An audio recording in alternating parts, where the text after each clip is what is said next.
Drama serial जंजीरें recent episode ने story के अंदर बहुत से न्यू ट्विस्ट ऐड किए हैं। आपने देखा कि सरबुलंद अपने दरमियान मौजूद गद्दार को पकड़ने के लिए बहुत ज़्यादा एक्टिव है और दूसरी तरफ उसके दोनों मोहल्ला साथी रबिया और गुलजमान उसका भरपूर साथ दे रहे हैं।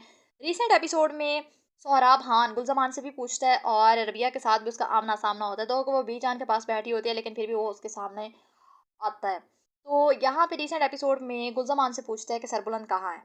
क्योंकि उसको सुबह तक किसी किस्म की इन्फॉर्मेशन नहीं मिली होती सरबुलंद के बारे में। तो फिर वो आ रहा होता है कि सामने गुलज़मान खड़ा होता है, तो अपने आदमी से पूछता है कि गुलज़मान तो सरबुलंद के साथ था, तो ये यहाँ पे क्या कर रहा है? तो फिर उससे पूछता है कि सरबुलंद कहाँ है? वो आगे से कहता है कि वो तो शहर चले गए हैं और कहता है मुझे बता के नहीं गए, उनका फ़ोन भी नहीं लग रहा है। ये वो अब उससे वो पूरी इन्फॉर्मेशन लेने की कोशिश करता है, लेकिन गुलज़मान भी उसकी आँखों में आँखें डाल के उसकी आँखों के जो पीछे के एक वो कहते हैं ना कि राज़ लड़खड़ा रहा है, या वो उसकी शैतानी चमक होती है, या वो मुहलसाना एक चमक होती है उसकी आँखों की, वो पढ़ने की कोशिश कर रहा होता है। तो वो कहता है कि अगर आपको कोई काम है तो आप हिकमत खान को फ़ोन कर लें, क्योंकि हाँ जी कुछ दिन वहाँ पे ही रुकेंगे बिज़नेस के सिलसिले में।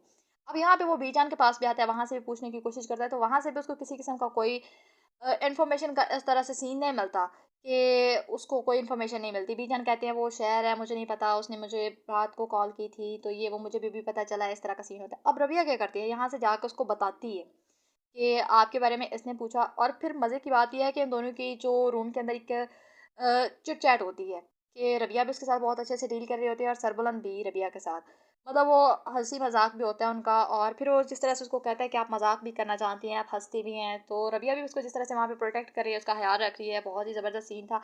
लेकिन रिसेंट एपिसोड जो गुजरी है उसके अंदर एक ब्लंडर भी हुआ है इनसे, एडिटिंग ब्लंडर अपडेट्स के अकॉर्डिंग, कि इन्होंने क्या किया कि कुछ लोग कह रहे थे कि जैसे ही ड्रामा अपलोड हुआ हमने 1 आवर के अंदर उसको देखा, अपलोडिंग के 1 आवर बाद तक वो ड्रामे के अंदर सीन मौजूद था कि सरबुलंद को जिस जगह पे रोना चाहिए था, यानी उसको गोली लगी हुई है, तो वहाँ पे वो हंस रहे थे। सो ये एडिटिंग ब्लंडर था हम टीवी की तरफ से, उसको बाद में कवर कर लिया गया, उसकी एडिटिंग कर ली गई, क्या हुआ जो भी था, लेकिन अब वो वहाँ पे मौजूद नहीं है। सो अब वो लोग नहीं देख सकेंगे उस चीज़ को, ये भी हुआ। अब ये तो था इनका एडिटिंग ब्लंडर, लेकिन रूम के अंदर इनकी केमिस्ट्री अच्छी खासी मैच हो रही है। और फिर दिखाया गया सोहराब खान को कि वो किस तरह से सरबुलंद को पकड़ने के लिए, उसको ढूंढने के लिए, उसको मारने के लिए पूरा शेर बना हुआ है।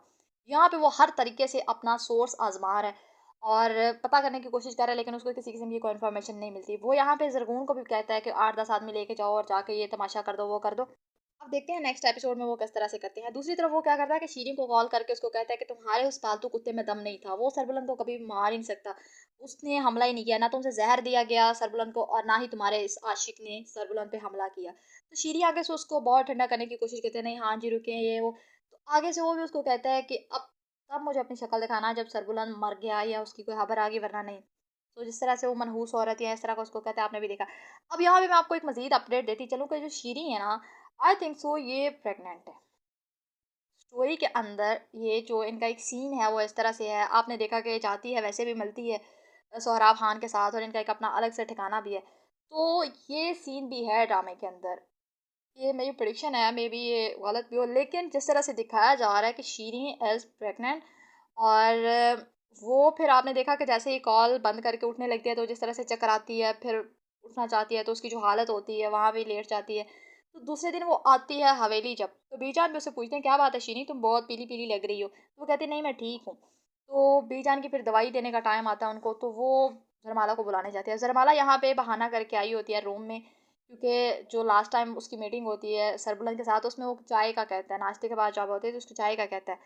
तो वो फिर चाय के लिए केटल लेके आती है रूम में और चाय बना रही होती है, खाना वाना उसको दे के जो भी उसको चाहिए होता है वो बाहर जा रही होती है कि इसी दौरान शीरी आती है उसको बुलाने के लिए कि बीजान मेडिसिन के लिए बुला रहा है। अब शीरी यहाँ पे अच्छी खासी तपी हुई होती है इस पे, जरमाला पे, कि इसकी वजह से मतलब हम ये आ गई है, हमने सारी ज़िंदगी बीजान की खिदमत की है और ये अब आके हम पे हुक्म चला रही है।